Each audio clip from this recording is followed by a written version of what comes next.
tres, dos, uno. Hello, hello,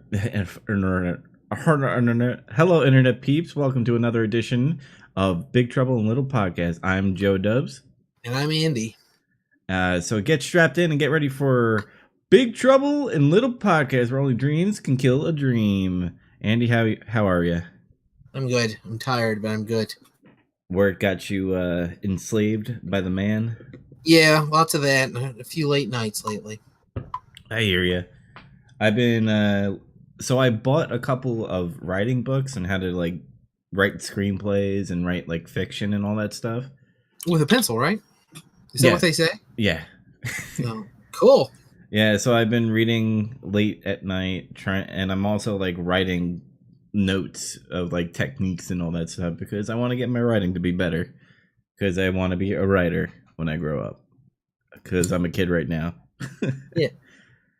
Other than that, we had Sonic Mania come out. We had NXT Takeover and SummerSlam came out this weekend. Just a lot of shit. By the way, did you hear about MoviePass? Oh, is that thing where you can pay $10 and you get all the movies you want? Yeah. So the thing is, you pay $9.95. Certain theaters are allowing this. I know AMC is kind of a little iffy. They don't want that in their theaters. I don't have one around here anyway. Yeah, so I know Cinépolis. I don't know if you have that in your area. And other movie theaters do, but what they do is they send you like a little credit card kind of thing. And I guess you go to the kiosk at whatever theater and you get to watch a movie. One movie per day. Can't do multiple movies. Yeah, that's fine.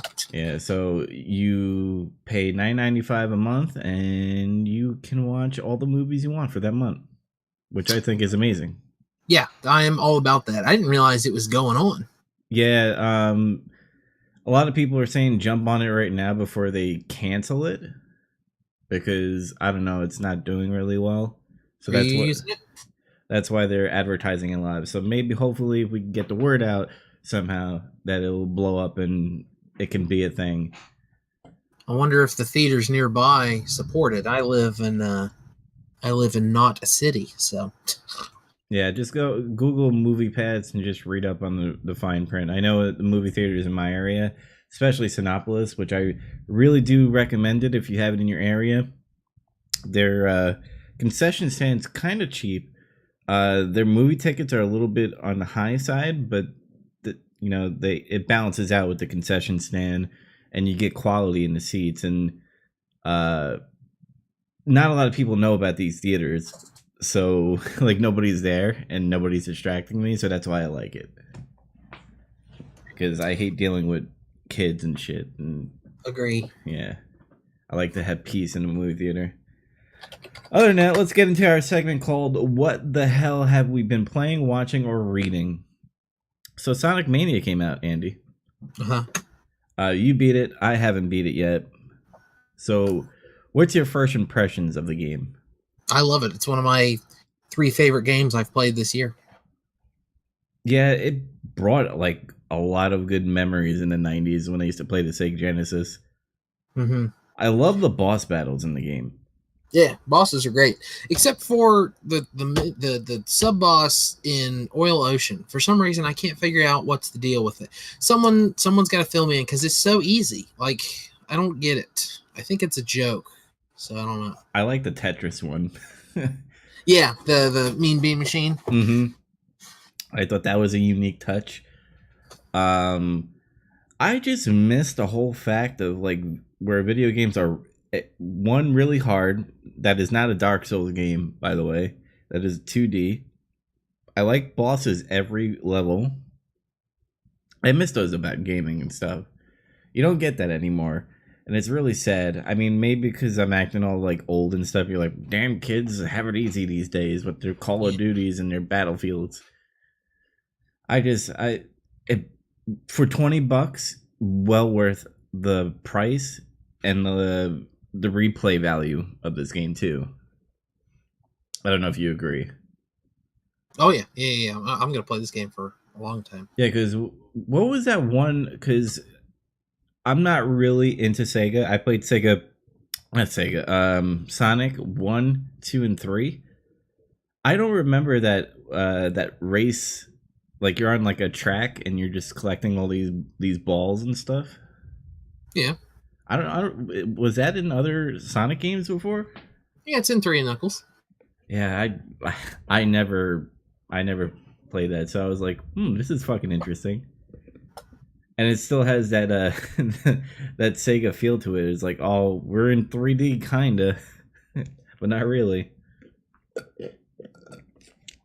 So when I'm up to the level where I don't know what it's called.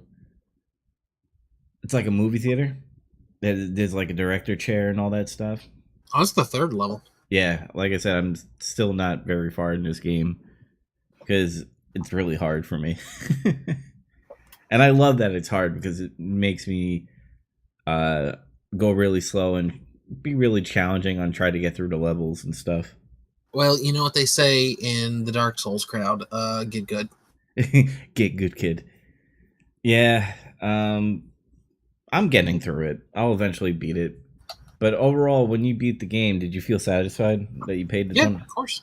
Yeah, the last boss is super cool. I like it a lot. Like it's satisfying to beat when you beat it. Like I did the air pump. Was yeah, real Now, excited.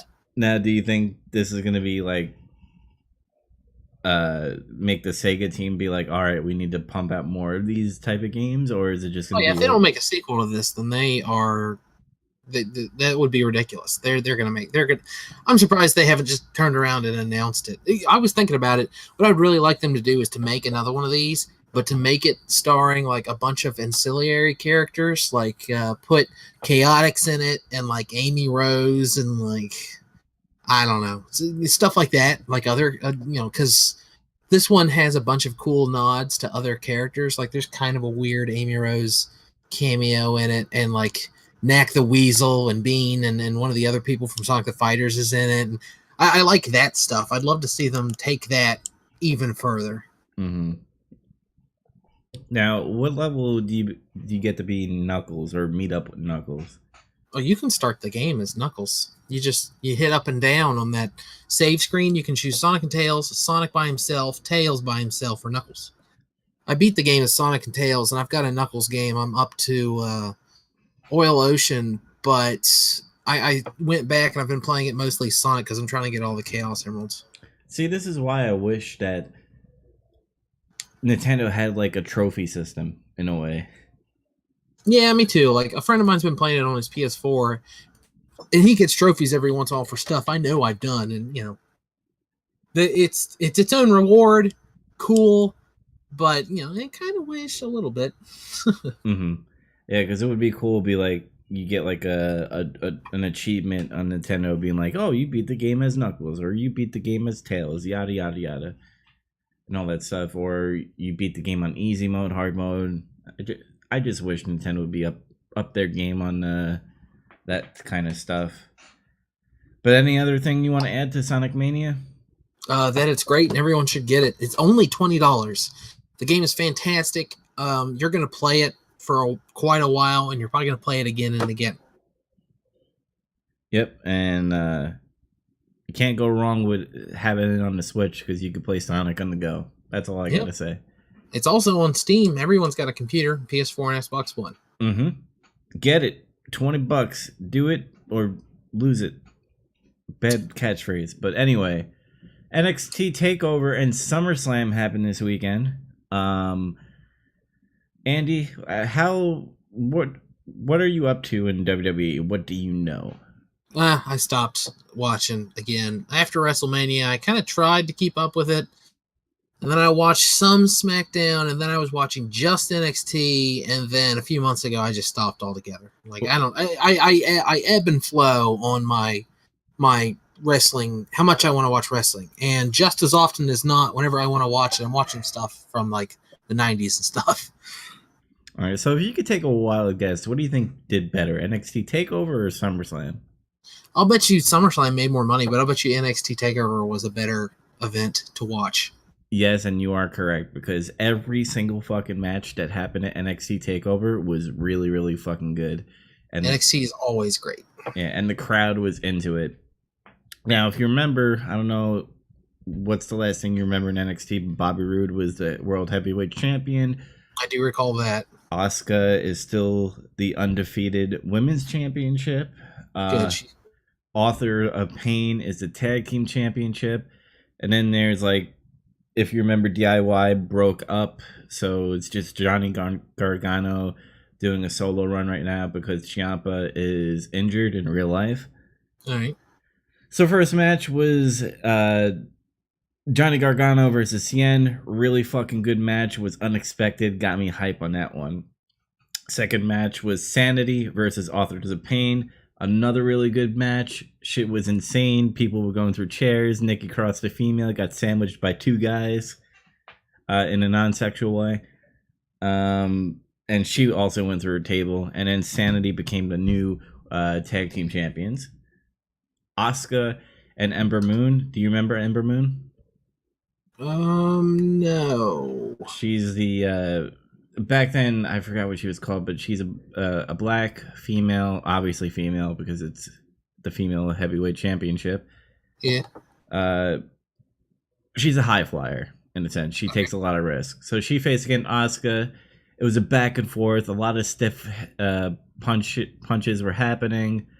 Asuka actually really got hurt in this match, but she still came out on top and is still undefeated. Cool. So I think it's like close to almost a year and a half so far that she's been champion. She already beat, I believe, Goldberg's record for undefeated streak. Oh yeah, I saw something he tweeted or some nonsense about it. And in the Sanity versus the Authors of Pain, two ROH wrestlers that I don't really know, so I didn't really get excited when it happened. Sure. So you had Ryan I don't know their names, so I'm just gonna skip over it. But the main event was pretty much Bobby Roode versus McIntyre, Drew McIntyre. He was in WWE. He was part of 3MB and all that stuff, the Chosen One, if anybody remembers that. And Drew McIntyre became the new champion. Which, by the way, Bobby Roode is now on SmackDown, so he moved up to the main roster. That's cool. SummerSlam, on the other hand, up and down. It didn't have the pace of NXT where it's just like, oh my god, this shit's happening. Oh my god, oh my god, oh my god, this is fucking cool. It was like, oh, that was pretty cool. Oh, this is really fucking boring. Good, boring, good, boring. I will only talk about the main event. Because all the other matches, like Dean Ambrose and Seth Rollins is the new Raw champions, Usos is the new SmackDown champions, but the Fatal 4-Way was Braun Strowman versus Samoa Joe versus Brock Lesnar versus Roman Reigns. Okay. Yep. And Braun Strowman, like in the beginning of the match, Braun Strowman pretty much fucking killed Brock Lesnar, like absolutely destroyed him. Did a power slam on both the announcing tables on Brock Lesnar, which he was brought out to the back on a stretcher because you know the whole thing. Oh, he might be injured. He might be out of the match. So Samoa Joe, Roman Reigns go at it. They're like, you barely saw them in the match, but then all of a sudden Brock Lesnar comes in. He's all pissed off at Braun Strowman, knocks him out of the way. Roman Reigns in the middle of the ring. Roman Reigns gets hit in F5 by Brock Lesnar. 1, 2, 3. Brock Lesnar retains the Universal Championship.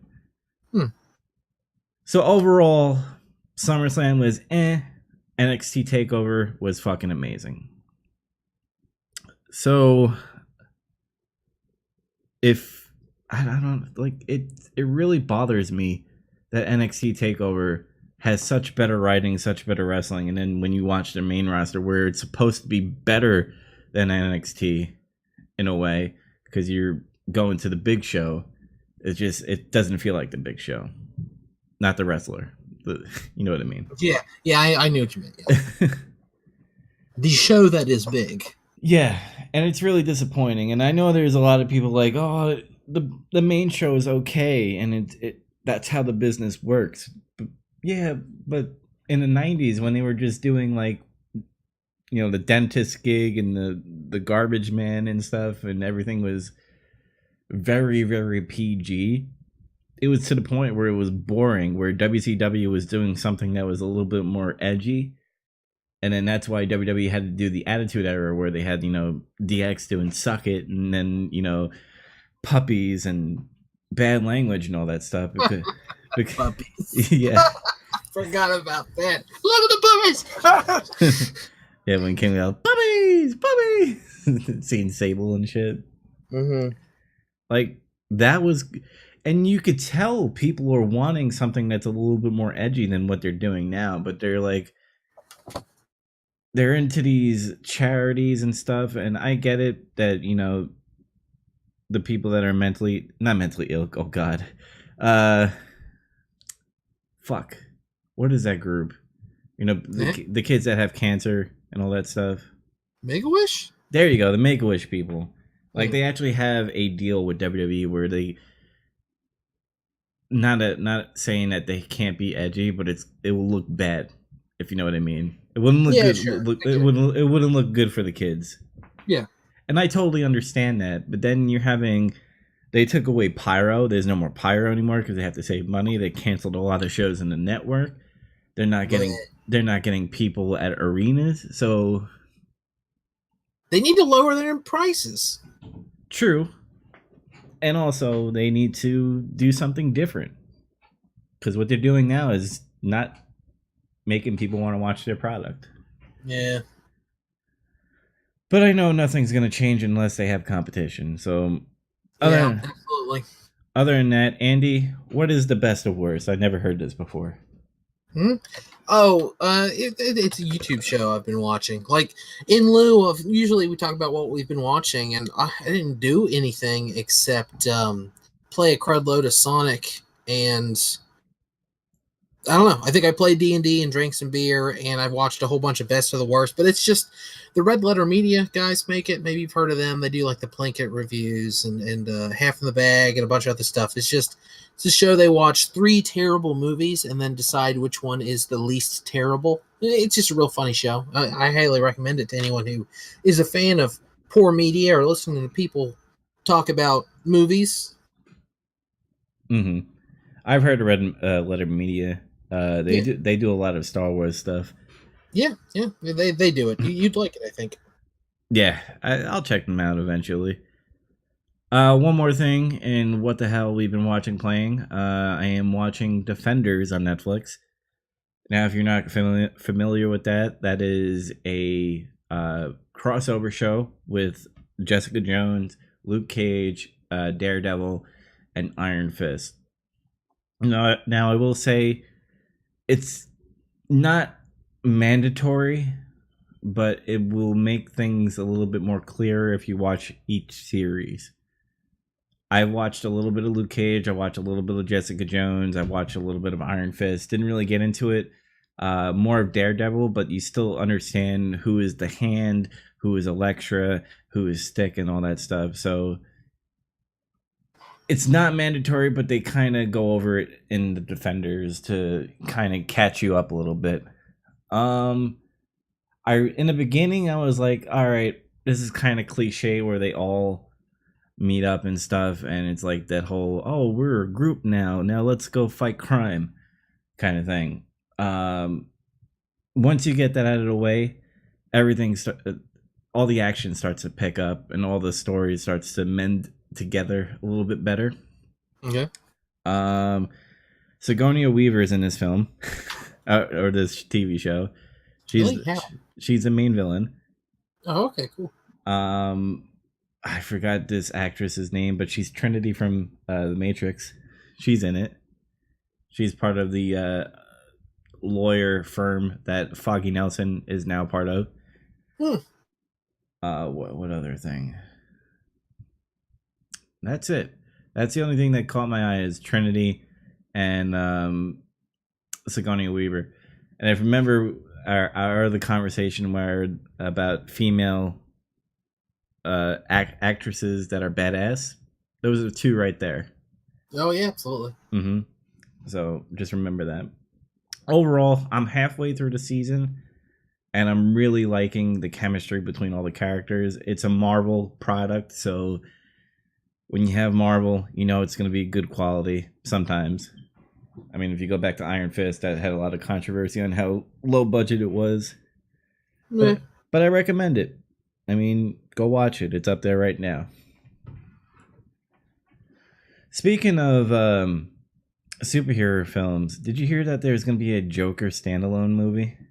Yeah, and Martin Scorsese is producing. That's like when they said Joker standalone movie, I was like, eh. And then I read, oh, Martin Scorsese's producing, and then I got super excited. I got a cinemaphile boner. I'll tell you what.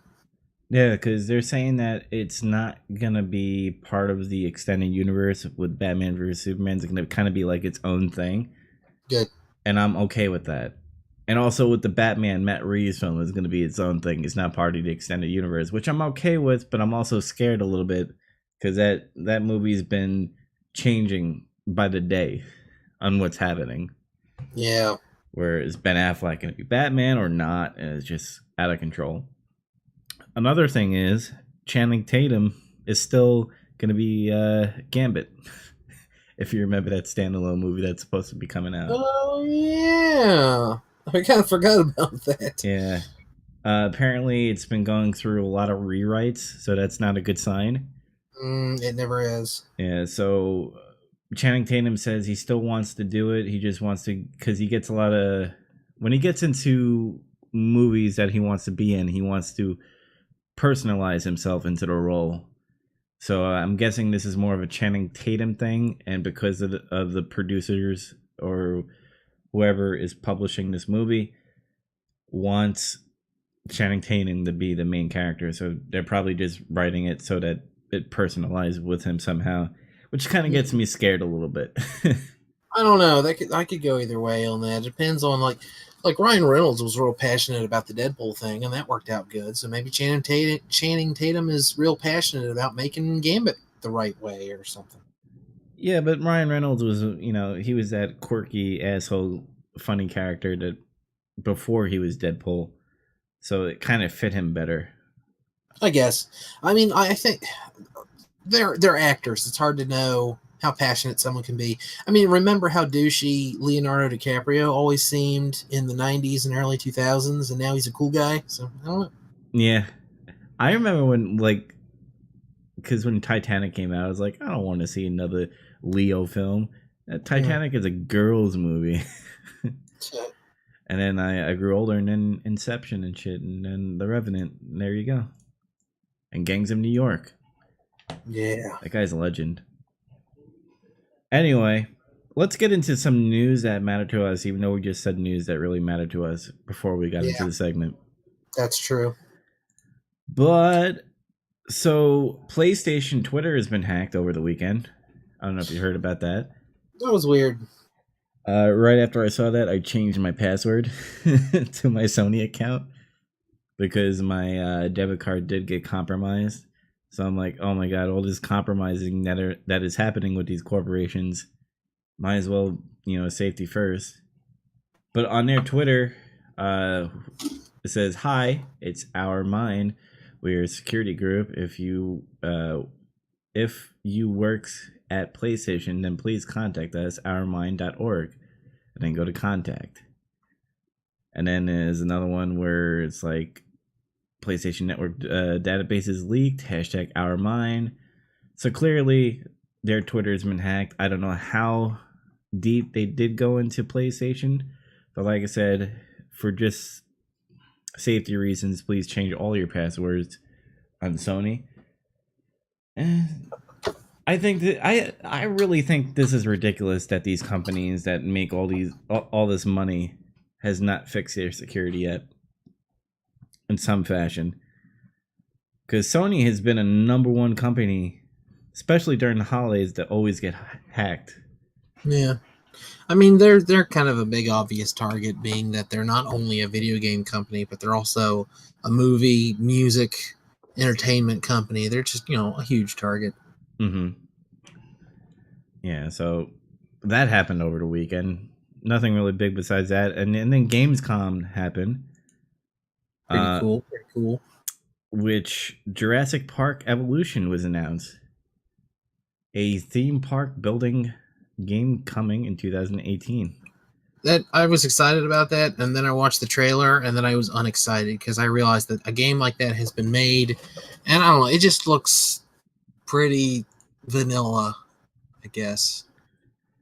The first thing that came out of mind was like a pet tycoon kind of thing, or like a Sims, like a pet Sims meets a theme park simulator. And you could clearly see this, and apparently you get to control the T-Rexes and all that stuff. I guess that's cool. I feel like they've done this before. Wasn't Operation Genesis that? I think so, but I don't understand it. I mean, is this a thing that people want? I think so. Because I understand Jurassic World was good and stuff, but I don't think people want to create their own theme parks. If anything, I would want like a story type of game. Yeah, maybe. I think there's a market for this. I think there's a lot of people who mindlessly play like phone apps and stuff that'll enjoy this kind of thing. And plus, I remember playing some theme park stuff that I liked, and they were really popular with Roller Coaster Tycoon. I remember playing Theme Park on Sega Channel for hours. Yeah, hours. I just feel like this is left field kind of shit, though. Yeah. They wanted to make money with the Jurassic Park brand. Someone bought the video game rights. They got to do something with it. This makes as much sense as anything else. I mean, it's a franchise about parks filled with dinosaurs. So, of course, you're going to make some parks. Mm-hmm. Though, I mean, I would much rather have a return to, like, did you ever play the Genesis games? Oh, man, they were fun. What, the Jurassic Park Genesis games? Yeah, when you're Grant and then you're the Raptor. Yeah, and that's what I not like verbatim, that's what I want, but I want something, and not the Telltale game that came out like a couple of years ago of Jurassic Park. I just want a full-fledged story game. It could either be third-person shooter, it could be an RPG if they want to. Yeah. I think it'd be pretty cool running around like Jeff Goldblum and shit from the second Jurassic Park. That'd be hilarious. And, you know, Jeff Goldblum would want to do that for voice acting since he does Call of Duty. Yeah, they didn't stop to think. They were so busy trying to figure out if they could do it. They didn't stop to think if they should, etc. I see what you did there. Yeah. You did the Jeff Goldblum. I did. Yeah, it just caught me off guard. I'm like, there's a thing for this, and I'm just like, I understand if this was like a mobile game like Clash of Clans and all that stuff, I would understand that. But it's like, it's going to be PC and it's going to be PlayStation. I just wish it was something different. But that's just me. Like you said, there's probably a market for it. I mean, it is different. It's not another shooter. If they made a shooter, then if you said, I wish they would do something different, it would make sense. I mean, there's not a lot of theme park things. What simulator, I guess. Sim, right? That's what it is. Yeah, so I mean, this is something different from the mainstream. But I know what you mean. You mean you wish they'd have done something besides what they're doing. Mm-hmm. Like, I could see this as a VR game if they wanted to. Where it could be like, all right, you're in a theme park and you're seeing these fucking dinosaurs and shit. It's like, that would make more sense of doing a VR game than doing a like tycoon Jurassic Park game, which is like, I don't know. No, you're still just kind of looking down over a park. I don't know if that requires a VR headset. Oh no, you could do like an RTS kind of thing where you're playing that god figure of creating shit, and then you go down to the park itself as a little guy walking around in VR. I think that would be pretty cool. Other than that, hey, it might sell well. I mean, it has Jurassic World on there, so it has to make some type of money. I know. People like dinosaurs. Mm-hmm. So, from one trailer to another, Shenmue 3 teaser came out. Clear, I guess it was a teaser. So, take that for what you will. Uh-huh. Here's my first impressions. The environment looks good. Sure. The character models look like shit. Yeah. Like, Rio has the same facial expression the whole damn time. It's, I don't know. Again, it's real early. They just started making it, but if that's all they had, I wouldn't have put out a trailer. Mm-hmm. Teaser, sorry. I mean, I guess they had to do something because the past E3, people were like, well, what's going on with Shenmue 3? I mean, we backed this Kickstarter and we have nothing yet. Yeah, what was it, 3.6 million? Mm-hmm. And that's another thing that's blowing my mind is that you're getting all this money and it still kind of looks like a hybrid of a PlayStation 3 game. Yeah, I mean, it takes time. It should look better. I have no idea what the size of the development team is, but people seem to think that money equals quality. Like they just have a machine at their office and they're just feeding dollars into it like a Coke machine, and it's just going to make the game good. They still have to do all the work. And that's going to take time. And I assume they started from nothing because it's not like they could use the Shenmue 2 engine. That game came out on the Dreamcast and the Xbox, so they're making everything from nothing. And basically, they started just before that Kickstarter, I think. So, this shit takes time. Most of the time, they would start a game, conceptualize it, pitch it to publishers, go through a couple alphas, refine some stuff, work with their art team, refine models based on, what they're doing with that, and then announce the game with a teaser or a trailer. But this game gets put in the limelight immediately because before they even had anything, we all knew it existed. So, this is a grain of salt kind of thing. Like, you can't expect it to look like every AAA game right out of the gate. It's going to take a lot of time. But again, it's not worth, or it is worth concerning yourself over, because who knows what we'll get. And they already discussed that the face animations are not going to look like that where his eyes are always open and shit. So that's a good thing.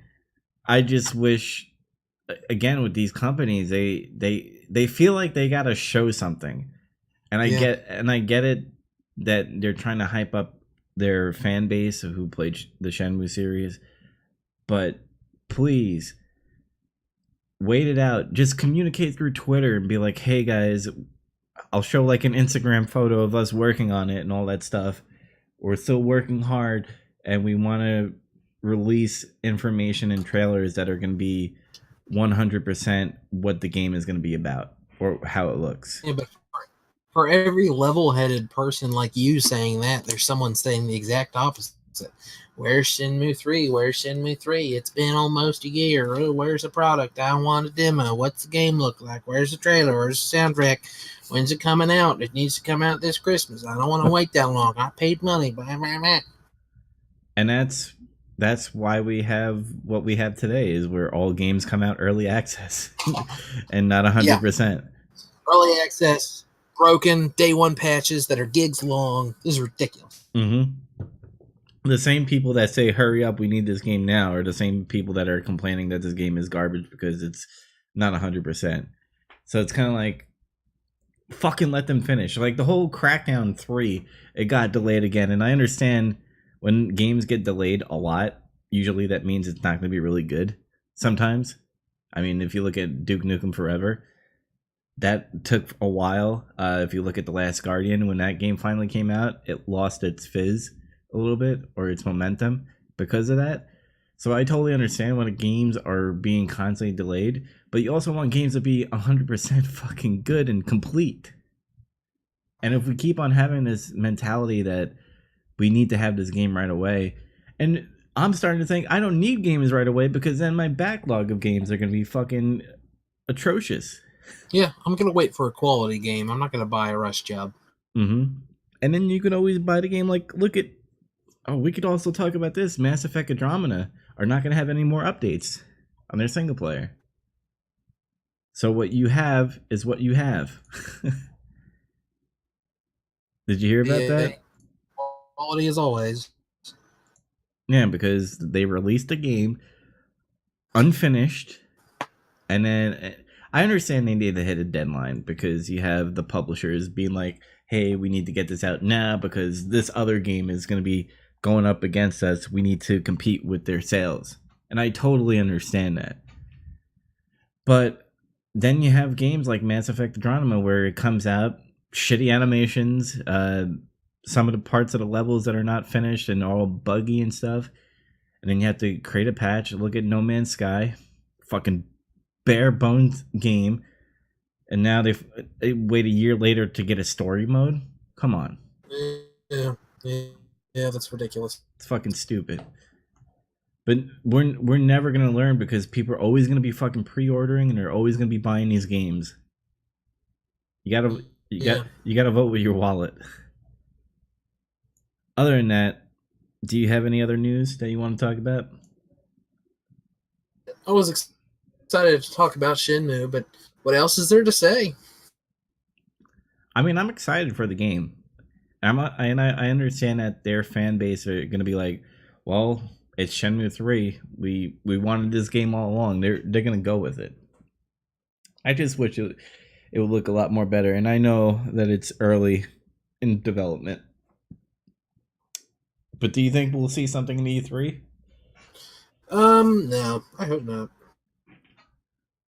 Let it simmer. Work on it. Don't waste your time going to a press event when you could be using that time to polish your game. That's what I think. I think they need to be more like Nintendo. I think if E3 rolled around and no one was there, I think I'd be happy. Like, I like seeing all the big trailers and stuff, but that would mean that all these people are like doing their jobs and working on these games. Now, the huge companies have people whose jobs are specifically to do press, and I understand that. Yeah, I get it. I'm gonna get EA and Bethesda and Activision, Nintendo, Sony, Microsoft, whatever. But you don't need a bunch of developers wasting their time flying to LA every year. Just work on your game. Make a good game. When it comes out, it'll speak for itself because, I mean, presumably you'll put out demos and trailers leading up to it too. Mm-hmm. What other thing I was gonna say? At this point, I think year by year, E3 is gonna be less relevant because if you looked at this E3 that came up, a lot of news was broke before the actual E3 that happened. Totally. Because they have their little events before the main press conferences, and then when we watch the press conference, it's like, well, you already told us about this, so it's not exciting anymore. So I think eventually that place is going to die out, or they'll still have it so that they could do a recap of the things that they announced before E3. Sure. But other than that, still get first look at trailers and stuff there, I guess. Mm-hmm. So let's get into some coming attractions. Usually we talk about games, movie, TV shows that are coming out. Oh my god, does Mario Rabbids come out this week? Yes, sir. I'm going to have to skip that for now. So 2 games I have on the list right here. Everybody Golf. It's kind of like a Hot Shots Golf kind of thing that's coming out on PS4. I was watching PlayStation Facebook stream that last night. It looks kind of fun. Mm-hmm. I don't know what the price is going to be on that. I don't know if it's a $60 or a $40 game. Looks fun. I like Hot Shots, so that might be a game that I might pick up down the road. But this game that is coming out for the Switch August 29th, which, by the way, Everybody Golf is coming out August 29th, which is Tuesday next week. Mario and Rabbids Kingdom Battle. That's that strategy Mario Rabbids game. Yeah. Kind of like an XCOM, where you strategize your characters to defeat... what was the enemies in this game? What do you mean? Was it Bowser in them, or the Goombas, or... Oh, no, it's Rabbids. Like evil rabbits, right? Yeah. Yeah, so... That game comes out Tuesday. I don't know if I'm getting it right away, because I need to beat Sonic Mania. I'm going to have to wait on it myself. Yeah, so... I might get that next month, but then again, next month is Destiny 2. So, a lot of games coming out the next 3 months. Next month is also Mario Odyssey. Oh, shit. Yeah. So, yeah. Good games coming out, guys. Get ready. Save your money. Speaking of saving your money, deal of the week. We have... Now, let me get my thing set up over here. Humble Bundle. Spooky Horror Bundle. A month early. Mm-hmm. Well, you gotta get ready for Halloween a little bit early. So you got Pay What You Want. You get Dead Age, Dread Out, uh, then Dread Out Keepers of the Dark, and Lakeview View Cabin Collection. Now, if you pay $6.99, you also unlock Layers of Fear, which is a really good game, by the way. I like the art of it. Alien Isolation, which is kind of the prequel before the Alien movies. And then Five Nights at Freddy Sister's Location. Have you played Five Nights at Freddy's, Andy? Nah, no. It's okay. I just hate games that do jump scares. It really annoys me. And then if you pay $10 or more, you get Dead by Daylight, which is kind of like the Friday the 13th game, where you're the boogeyman, and the rest of you are running away from the boogeyman. So that's a pretty good deal for these type of games, especially Alien Isolation, Layers of Fear, and Dead by Daylight. So go to humblebundle.com, send some money for charity, and get some games back. So Andy, do you have anything else you want to add to this episode? No, I don't think so. No, like don't do drugs kind of thing. I mean, there's a time and place for everything, and that place is college. So I think on that note, thanks for listening to episode 5 of Big Trouble in Little Podcast. Remember to like and subscribe to us on YouTube. And remember, you people sit tight, hold the fort, and keep the home fires burning. And if we're not back by dawn, call the president. See you guys later.